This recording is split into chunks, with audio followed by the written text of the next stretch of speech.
Sebuah kisah menarik di balik sejarah kerukunan antar umat beragama yang terjalin sejak dulu di Kota Muntok, kota yang dikenal dengan sumber daya alam yang melimpah, kota yang menjadi saksi bisu kekejaman Perang Dunia Kedua, hingga merupakan salah satu kota tempat pengasingan para pemimpin Indonesia.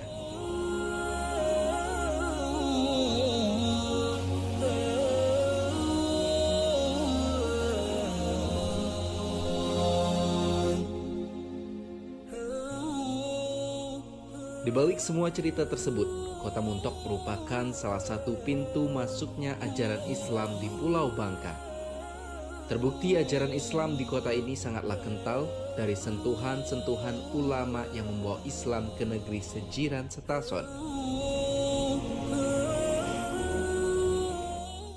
Terkait sejarah masuk Islam di Pulau Bangka, kita ketahui bahwa di dalam kitab Adbari Aksin Walhin sekitar abad ke-7 Masehi itu dikatakan bahwa ada seorang saudagar bernama Sulaiman datang ke Bangka. Dalam hal ini dia datang ke Menumbing ya. Dan kita ketahui bahwa Menumbing itu sendiri berasal dari bahasa Arab manumbina yang artinya menimba air berulang untuk mengambil air-air bersih guna keperluan dalam pelayaran. Nah, Sulaiman itu menjumpai beberapa komunitas masyarakat ya di kaki Gunung Menumbing dan sempat menyampaikan tentang ajaran Islam kepada masyarakat di kaki Menumbing. Misalnya di wilayah Menjelang, Air Putih ya.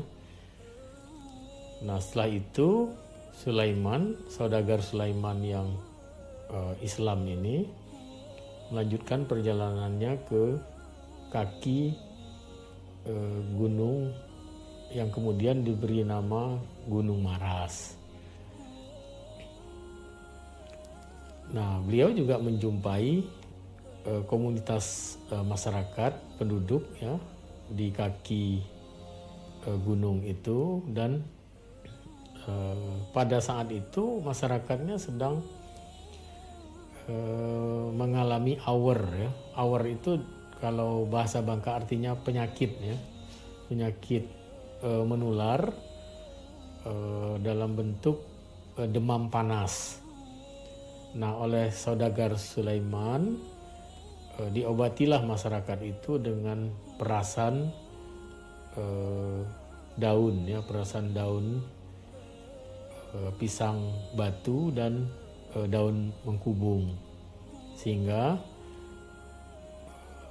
penduduk di kaki Maras itu kemudian sembuh.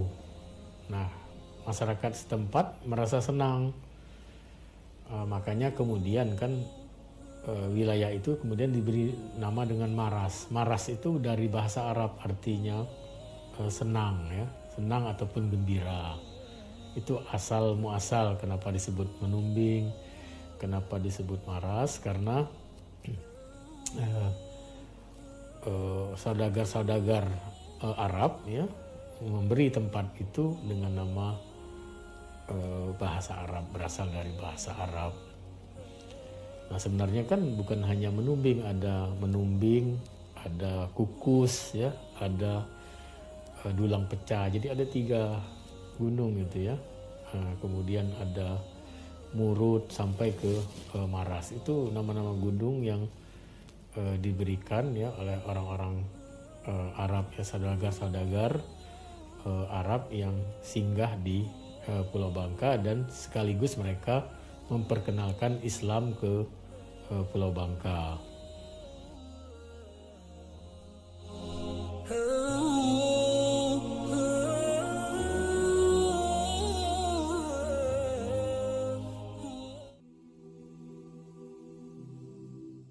Masuknya Islam di kota Muntok tidak luput dari beberapa sentuhan budaya yang dibawa para pendatang ke kota Muntok.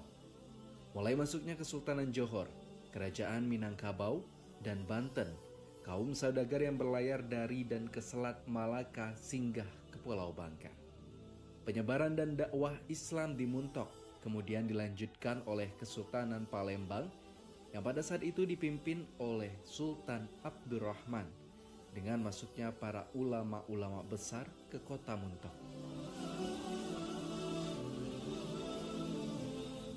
Sultan itu kan mengangkat tumenggung ya atau rangga. Tumenggung atau rangga itu dia sekaligus sebagai kepala pemerintahan juga sekaligus sebagai kepala agama ya, kepala agama. Karena dia juga menjadi hakim ya bagi penetapan hukum-hukum agama sampai dengan hukuman mati yang saya katakan tadi. Nah, kemudian Sultan juga mengangkat jabatan-jabatan seperti penghulu ya, khotib, modin ya, yang bertugas ya mengatur masalah keagamaan di masyarakat. Kalau guru yang saya terima, alhamdulillah ya, alhamdulillah saya dapat berguru dengan seorang guru yang langsung dari Hadramaut, namanya Abdul Qadir Asegaf. Ami Qadir juga ya, dia ngajar. Berkata di seluruh kecamatan Mentok ini Pak, apakah di daerah desa-desa Derjebus, Kundi segala macam itu, mereka ada Ami Qadir itu dia ngajar dari desa-desa jalan kaki Pak, sambil dagang ya. Dia setahu saya itu dagangnya minyak wangi ya, kemudian kain lah begitu ya, ada yang dia kalau istilah buntalan lah gitu ya, bawa buntalan. Nah dia pikul lah buntalan nih, itu dari desa ke desa Pak, jalan kaki itu. Jadi kalau kami tuh hanya dapat 3 minggu dalam 1 minggu, kan 3 hari belajar sama dia, kan yang 7 hari itu dia di desa Pak gitu. Jadi kita sangat saya sendiri pribadi berterima kasih lah masih dapat menemui seorang guru yang yang kita kata betul-betul dia kita kasih apa nggak mau Pak, dia nggak boleh ya, nggak mau dia kita antar ini, misal kita nggak mau dia.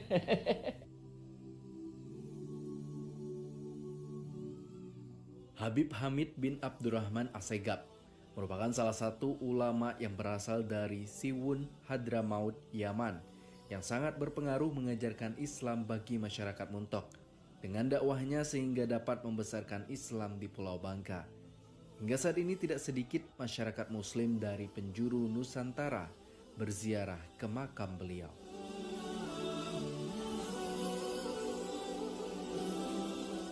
Jadi ketika datang ke Mentok, saya ngomong sama Bah, mana keluarga kita ni Bah? Kayak kita Abah lah, mana adik-beradik Abah ni, mana keluarga Abah? Terus agak di Yaman semua. Negeri nama kota Siwun. Kota Siwun, nama provinsi Hadramaut, nama negara Yaman. Jadi saya kenapa milih di Yaman? Karena pertama ada kekuatan, ada bahasa ikatan kekeluargaan yang sangat besar, dan ternyata dari keturunan Habib Hamid bin Abdurrahman Assegaf ya yang sekarang munsib ada di Siwun. Munsib itu apa? Bahasa kepala suku bahasa. Ternyata kepala suku kalau ke Indonesia itu pasti ke Mentok. Kenapa begitu? Karena dari semua keturunan yang Hamid bin Abdurrahman Assegaf, abah saya yang umur paling tua.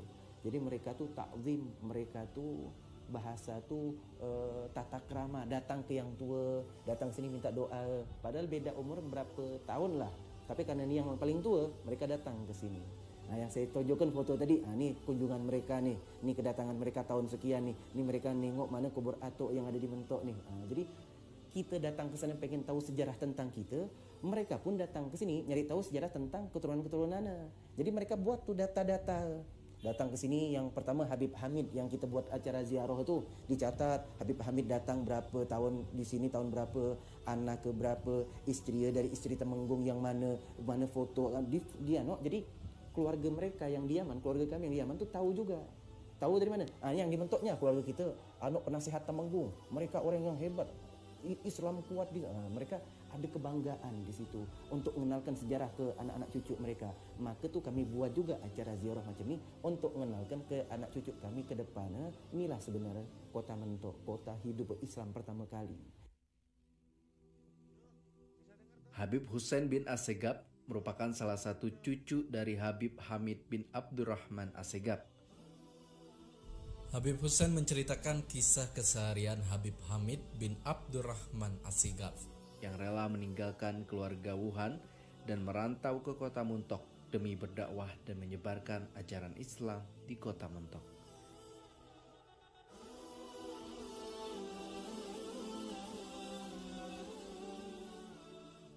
Jadi saya banyak dapat pelajaran bagaimana kenapa negeri itu dibilang negeri Hadramaut. Hadara hadir, maut mati. Ternyata yang mati itu bukan hidup, tapi nafsu untuk menghidup di dunia terlalu lama. Sementara, dunia yang sementara. Jadi datang ke sana tu tak cinta apa lagi dunia ni. Hanya sekedar bekal kita untuk nyari ke akhirat. Jadi ketika pulang dari negeri Hadramaut, itu kita belajar ngambil kesimpulan. Dunia ni sementara, ambillah sebutuh, jadikan dunia ni bekal untuk akhirat bekal kita selamanya. Itulah yang saya dapatkan. Jadi pelajaran saya ketika datang ke makom Habib Ali bin Abdullah Assegaf, di dalam makom tu nanti ada keturunan-keturunan dia. Jadi saya ditunjuk, ni agi anak Ika, ni atuk Ika, ni atuk Ika anak ke sini, ni keluarga, diajak ke rumah-rumah dia. Ni rumah atuk Ika yang anak ni, ni kebun ni. Saya tanya sama yang munsib tadi, kenapa kalau lah punya rumah sedap macam ni, kebun sebanyak ni, ada keluarga lah ramai macam ni, kenapa dia tinggal untuk ke negeri orang, ke negeri asing? Itulah hebat mereka. Mereka tu ikhlas. Harta yang dia kumpul untuk buat keluarga baru sini, untuk masukkan orang ke dalam Islam. Sekira keluarga ni syariat lah mantap, istiqomah lah mantap, akidah lah mantap, lah bisa jaga diri, mereka pindah untuk apa? Buat yang mana di situ Islam yang terbaik lagi. Jadi mereka tu dedikasi untuk membantu umat, bantu umat Muhammad untuk menjadi orang-orang yang istiqomah di jalan Allah.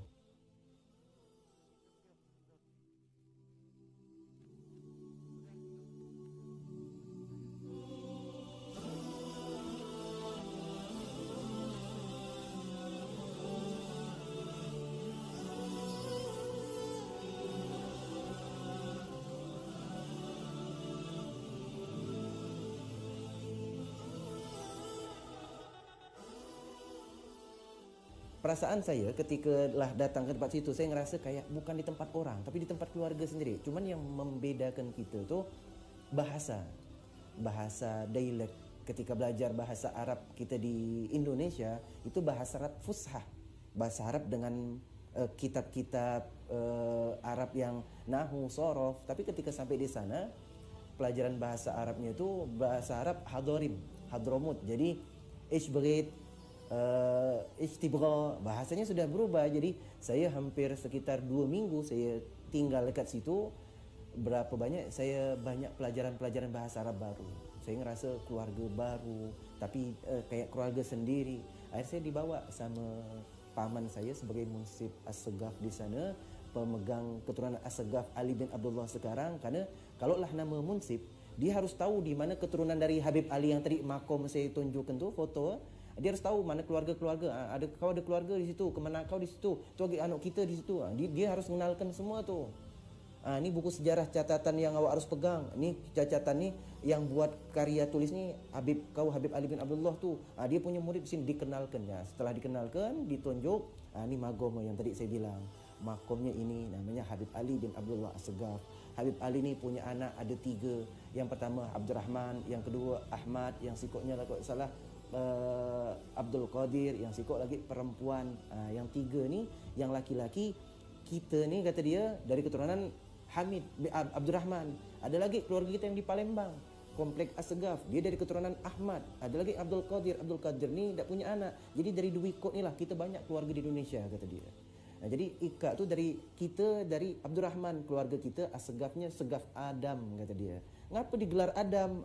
Dari keturunan Ali bin Abdullah, Habib Ali bin Abdullah ada keturunan yang keberapa? Namanya Habib Umar Adam. Kenapa digelar Adam? Karena banyak masyarakat yang datang minta tolong dia, yang mecahkan masalah. Jadi setiap kebutuhan masyarakat apapun manggil Habib tu tadi.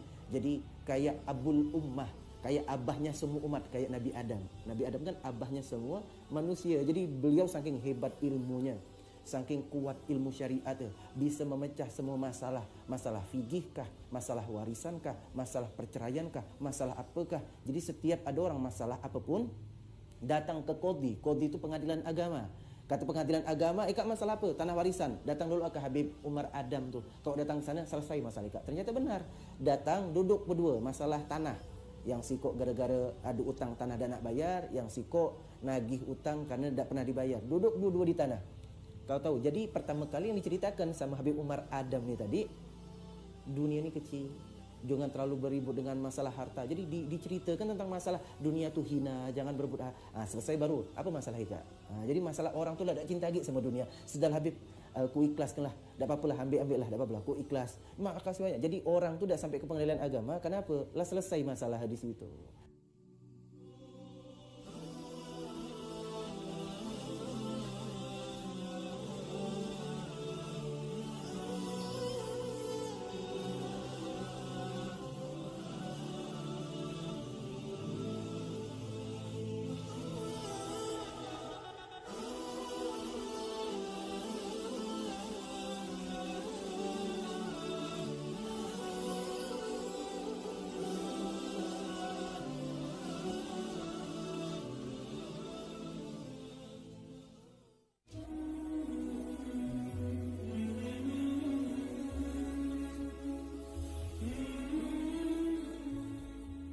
Hadir dengan keberagaman agama yang tinggi, membuat Muntok tumbuh menjadi kota yang unik dan menarik.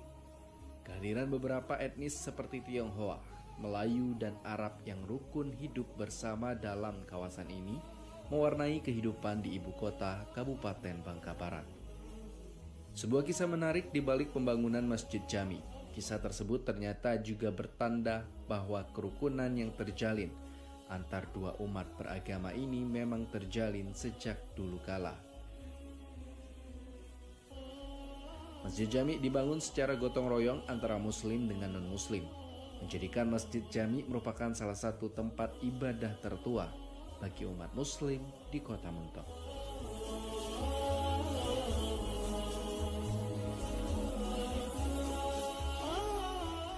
Yang saya mengetahui ini kan dari narasumber yang lebih tua dari saya dulu kan. Dan tentang sejarah otentiknya saya juga kurang apa ya. Tapi yang kami ketahui itu berdasarkan cerita yang saya dapat bahwa itu kan Islam itu masuk ke Bangka ini itu awalnya lebih dulu dari Lingga. Yang dari Lingga yang lebih duluan kalau menurut cerita dari sini. Kemudian baru yang dari Malaya zaman itu, bukan Malaysia ya. Malaya, kemudian dari Banjarmasin. Itu Banjarmasin itu oleh karena mungkin kedekatan antara penyeberangan ke antara Banjar ke sini, Pak. Terdapat dua bangunan ikonik dari Kampung Tanjung, yakni Masjid Jami dan Kelenteng Kung Fu Mayu, merupakan bangunan pada era ke-18. Kerukunan terjalin antara etnis Melayu dan Tionghoa ini nyatanya tidak hanya seumur jagung. Sejak zaman nenek moyang, kerukunan serta toleransi sudah ditanamkan di kehidupan mereka.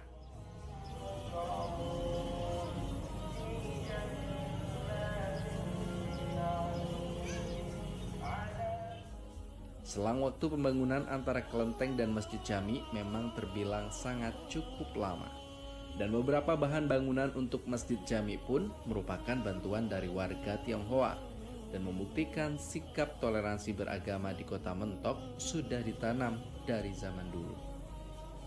Tak berhenti sampai di situ, mereka pun acap kali duduk bersama untuk sekadar berbagi cerita. Kenapa di sini dulu memang yang saya pernah dapat, Bangka Belitung, Bangka khusus itu masuk ke orang dari luar tuh lewat Kota Mentok. Pelabuhan pertama ada di Mentok.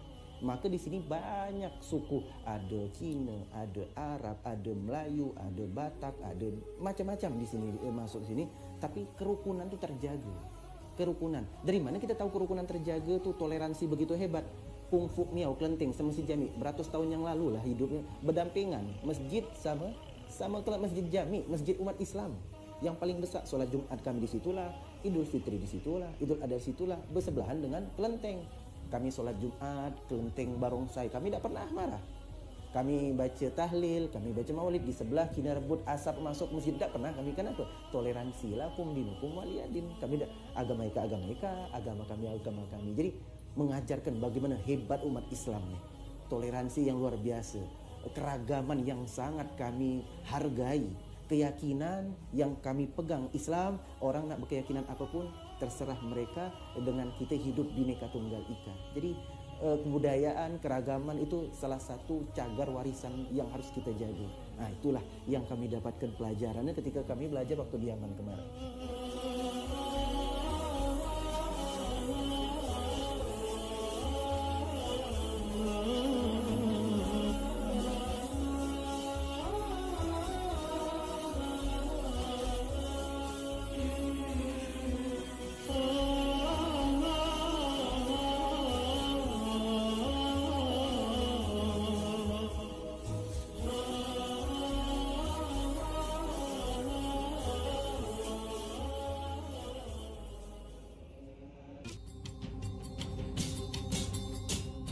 Sikap toleransi antar umat beragama sangat kental di Kota Muntok.